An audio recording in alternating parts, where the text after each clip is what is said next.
जालौर के भीनमाल में नीलकंठ महादेव मंदिर की प्रथम वर्षगांठ पर बुधवार को बागेश्वर धाम के पंडित धीरेन्द्र कृष्ण शास्त्री बुधवार शाम 6 बजे भीनमाल पहुंचे और राम कथा महोत्सव में भाग लिया।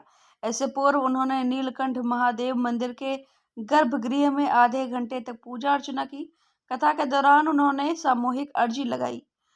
इस दौरान लोगों को संबोधित करते हुए पंडित धीरेन्द्र कृष्ण शास्त्री ने कहा कि हम जब तक शांत नहीं बैठेंगे तब तक भारत हिंदू राष्ट्र नहीं बन जाता। अब तो हमारी ताकत डबल हो गई है, इसलिए अब तो भारत में हम क्रांति लाकर ही रहेंगे।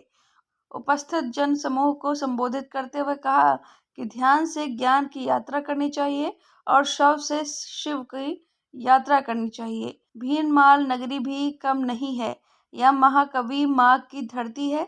इसी धरती पर 1400 वर्ष पूर्व नीलकंठ महादेव की स्थापना की गई थी। उन्होंने आगे कहा कि भगवान सिर्फ भाव के भूखे हैं, लोग भी कम नहीं हैं।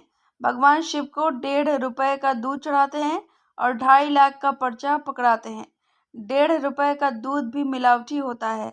उन्होंने कहा कि ये पागलों यानी कि आम जन इस कथा को सिर्फ सुनने से आपका कल्याण नहीं होगा, बल्कि राम कथा को जीवन में उतारने की जरूरत है।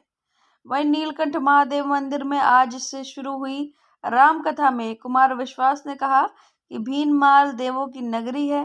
भीनमाल का जिक्र सभी के बचपन में जरूर होता है, क्योंकि हमने किताबों में महाकवि माघ के बारे में जरूर पढ़ा है, इसलिए भीनमाल ऐतिहासिक नगरी भी है। कुमार विश्वास ने कहा कि जीवन में अनुशासन जरूरी है। हम सभी को भगवान श्री राम के जीवन से अपने जीवन में अनुशासन उतारने की जरूरत है।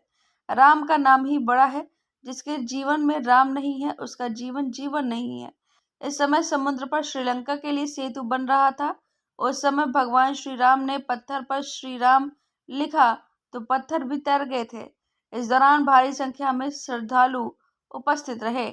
अब इस खबर पर आपकी जो भी राय है हमें कमेंट करके जरूर बताएं।